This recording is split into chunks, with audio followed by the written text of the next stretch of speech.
اب جب مفت اعلان ہو رہا ہو نا، جن کے پاس کچھ ہو بھی وہ بھی مانگنے کے لیے آگے بڑھ جاتے. یہ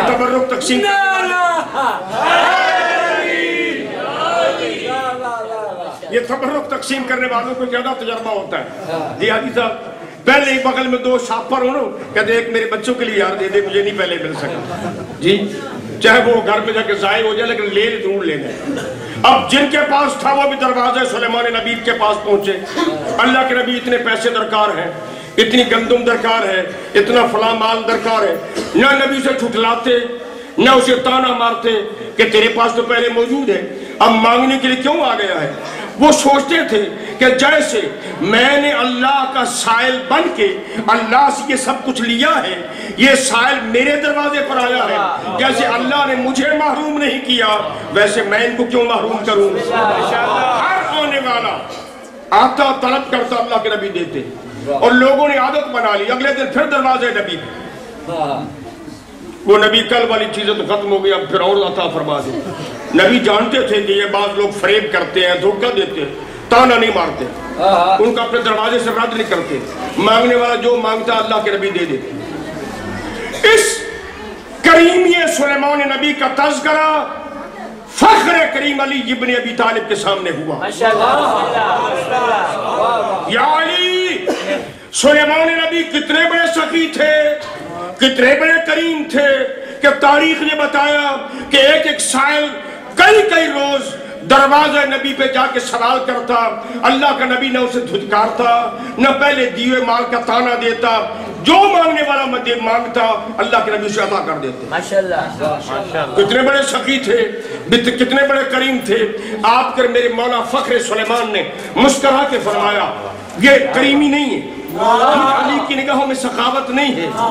عرض کیا مولا، اس سے بڑھ کے اور کریمی کیا ہو سکتی ہے، اس سے بڑھ کے اور سخاوت کیا ہو سکتی ہے کہ ایک سائل بار بار آ کے مانگتا ہے، اللہ کے نبی سے دھتکارتے نہیں، دروازے سے ہٹاتے نہیں، بار بار عطا کرتے ہیں. میں فرمایا نہیں، مجھ علی کی نظروں میں یہ کریمی و سخاوت نہیں. مولا آپ کی نظروں میں کریمی کی تعریف کیا ہے؟ فرمایا مجھ علی کی نظروں میں کریمی کی تعریف یہ ہے کہ سائل کو ایک ہی مرتبہ اتنا دے دو کہ مانگنے کی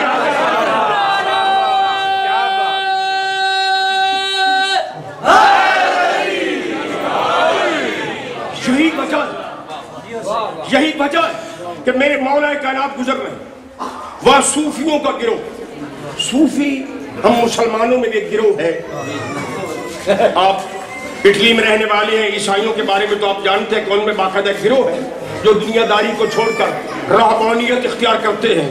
نہ شادی کرتے ہیں، نہ گھر بار، پتہ نہیں وہ کرتے کہ نہیں کرتے، پر ان کا مذہب یہی ہے. اسلام نے کہا لا رہبانیت فی الاسلام، کہ اسلام میں رہبانیت اختیار کرنا حرام.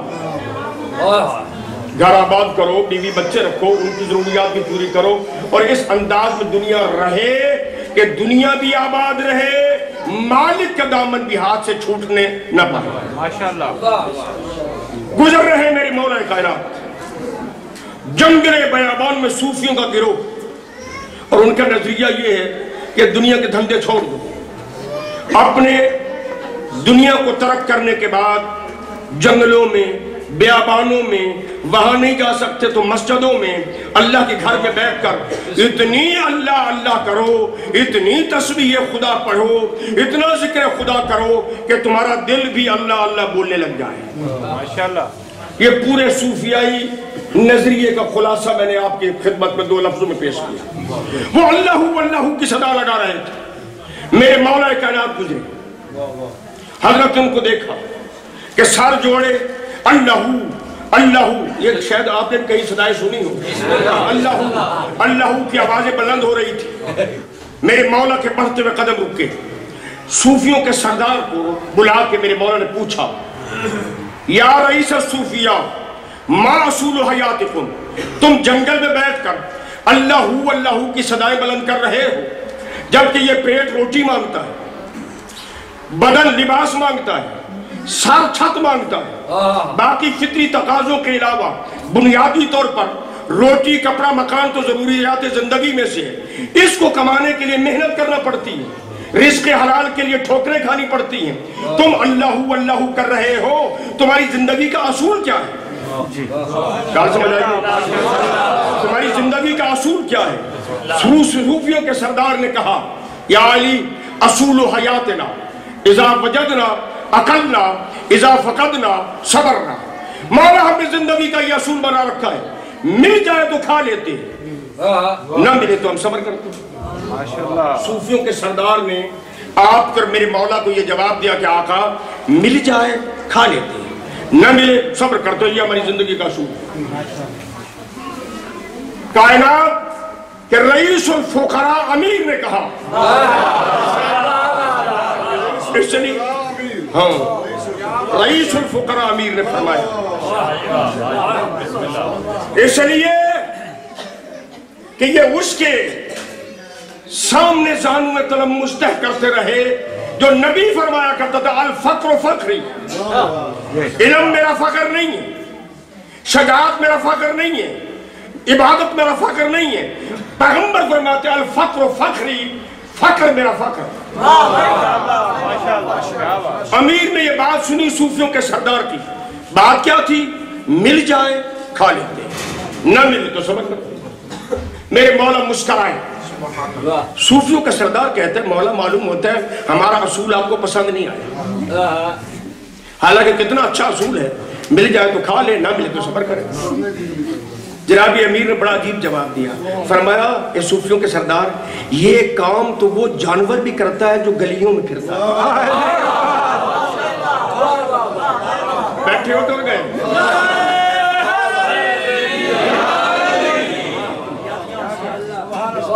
یہ کام تو وہ جانور بھی کرتا ہے جو گلیوں میں پھرتا ہے، مل جائے تو کھا لیتا ہے، نہ ملے مالک کا دروازہ چھوڑ کر کسی اور کے دروازے پر نہیں جاتا، بھوکا وہیں پڑا رہتا ہے، صبر کرتا ہے. یہ کام تو وہ جانور بھی کرتا ہے. تمہارے اس اصول زندگی میں کیا کمال ہے؟ عرض کرتا فرزند ابو طالب آپ کے نزدیک اصول حیات کیا ہے؟ میرے مولا فرماتے ہیں اذا وجدنا قسمنا اذا فقدنا شکرنا. اور صوفیوں کے سردار تمہاری زندگی کا اصول اور ہے، علی اور اولاد علی کی زندگی کا اصول اور ہے.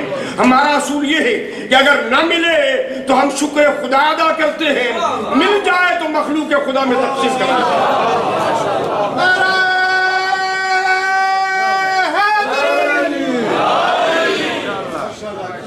توجہ فرمائی، مل جائے مخلوق خدا میں تقسیم کر دیتے ہیں، نہ ملے شکر خدا ادا کرتے ہیں. قبلہ نہ ملنا ایک مصیبت ہے. خدا نہ خواستہ اللہ معاف کرے کوئی آدمی بے روزگار ہو، شام کو نانے نفقہ کا سامان نہ ہو، چھوٹے چھوٹے بچے ذہن کے تصور میں ہو، اس کے دل سے پوچھئے کیا گزرتی. سمجھئے کہ یہ تنگ دستی، یہ غریبی، یہ فقیری، یہ فاقہ کشی، یہ بہت بڑی مصیبت ہے. لیکن شیعو اللہ کا شکریہ ادا کیا کرو کہ اللہ نے تمہیں علی جیسا امام عطا فرمایا ہے جو کہتا ہے نہ ملے تو میں شکر خدا ادا کرتا ہوں. گویا کہ جس کو دنیا مصیبت سمجھتی ہے علی اسے نعمت خدا سمجھتا ہے.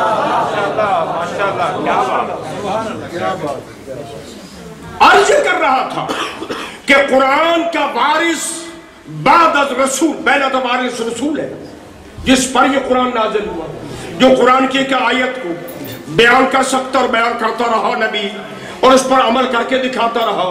اب کیا نبی کے بعد کائنات ختم ہو گئی ہے؟ بسم اللہ. یہ دنیا نے پیدا نہیں ہونا، یہ دنیا اس پر عمل کرنے والا کوئی نہیں آئے گا. قبلہ پیغمبر کی ظاہری زندگی تو 23 سال ہے، مگر اس کائنات میں چلنا ہے قیامت تک، اور ہر چلنے والا، ہر آنے والا انسان محتاج ہدایت ہے. اور قرآن پر یہ بات طے ہو چکی ہے کہ کوئی بندہ عمل نہیں کر سکتا جب تک کہ قرآن کے ساتھ ساتھ وارث قرآن نہ ہو. ما من غائبۃ فی السماء والارض الا فی کتاب مبین.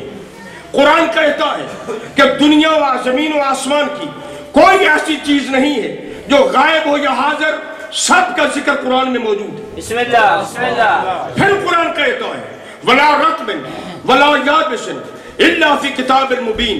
دنیا کی کوئی خشک و تر چیز ایسی نہیں جس کا ذکر قرآن میں نہ ہو. ماشاءاللہ. پھر خدا فرماتا ہے قرآن میں لا اصغر ولا اکبر من ذلک الا فی کتاب مبین. دنیا کی کوئی چھوٹی یا بڑی ایسی چیز نہیں ہے جس کا تذکرہ قرآن میں موجود ہو، ماشاءاللہ بسم اللہ، قرآن میں موجود نہ ہو. یعنی ہر چھوٹی بڑی کا ذکر قرآن، ہر خشک و تر کا ذکر قرآن میں، ہر ظاہر و غائب کا ذکر قرآن میں. اب ہمیں کیسے پتہ چلے کہ غائب کیا ہے، حاضر کیا ہے؟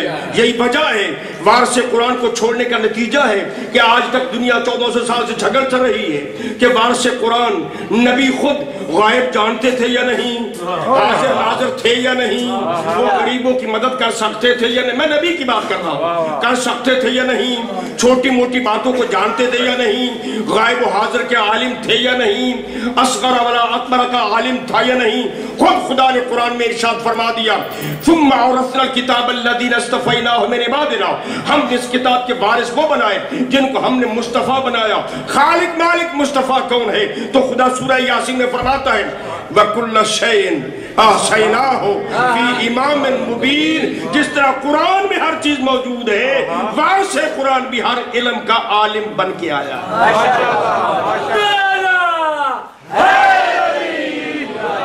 اچھا ذرا توجہ فرمائیں، میرے ذہن میں اچانک بات آئی. ان وارثان قرآن کا تذکرہ فقط ہم نہیں کرتے، بسم اللہ بسم اللہ، جس کی نگاہ پڑی ہے پبلک میں، عوام الناس میں، وہ مانے نہ مانے، لیکن جب کبھی مشکل آئی ہے مشکل کشا کے بغیر ان کا گزارا نہیں. سیدوں کی نانی ام المومنین حضرت عائشہ رضی اللہ تعالی عنہ، سیدوں کی نانی ام المومنین بی بی عائشہ رضی اللہ تعالی عنہ روایت کرتی کہ میں پیغمبر کی خدمت میں بیٹھی تھی کہ تھوڑی دیر کے بعد مولا امیر تشریف لے آئے. مولا امیر کے بعد میرے بابا ابو بکر تشریف لائے. پیغمبر سے گفتگو ہو رہی تھی. بارگاہ رسالت میں بھی، میرے بابا بھی، ابو طالب کے لال بھی، ہم تینوں بیٹھے تھے. لیکن میں دیکھتی رہی کہ جب تک میرے بابا بارگاہ نبوت میں تشریف فرما رہے، باتیں نبی سے کرتے رہے، چہرہ علی کا دیکھتے رہے.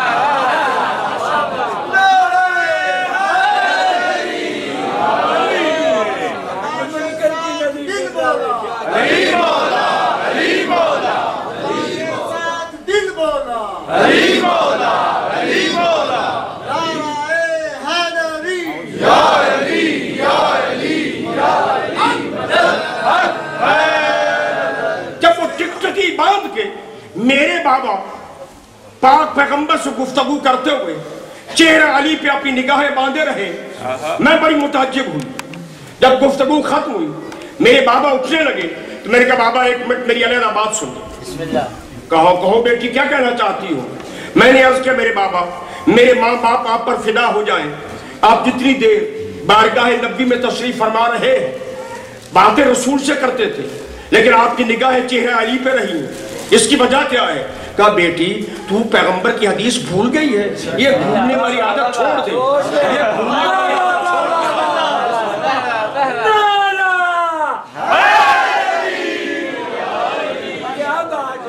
پیغمبر کی حدیث تجھے یاد نہیں؟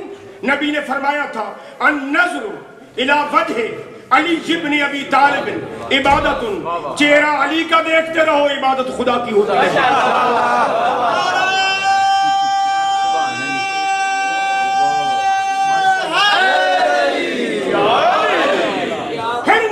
ارشاد فرماتے بی بی کے بابا ارشاد فرماتے کہ دنیا کی باتیں چھوڑو، مشکلوں میں یہ دن گزر جائیں گے، بھوک پیاس میں بھی وقت گزر جاتا ہے، پھٹے ہوئے لباس میں بھی انسان زندگی گزار جاتا ہے. اصل منزل آخرت کی، جبکہ نفس نفسی کا عالم ہوگا، مصیبت کی گھڑی ہوگی، کوئی ساتھی ساتھ دینے والا نہیں ہوگا. خود قرآن نے کہا ہے کوئی کسی کا کوئی ساتھی نہیں ہوگا، کوئی کسی کا مددگار نہیں ہوگا، کوئی کسی کا غم گسار نہیں ہوگا. حضرت ارشاد فرماتے ہیں اس مشکل گھڑی میں مجھے نبی نے فرمایا لا یجوز احد الصراط الا من كتب له علی الجواز. اس مشکل گھڑی میں پل صراط پر کسی کا قدم ٹک نہیں سکتا جب تک کہ اس کے ہاتھوں میں علی کا پروانہ لکھا ہوا.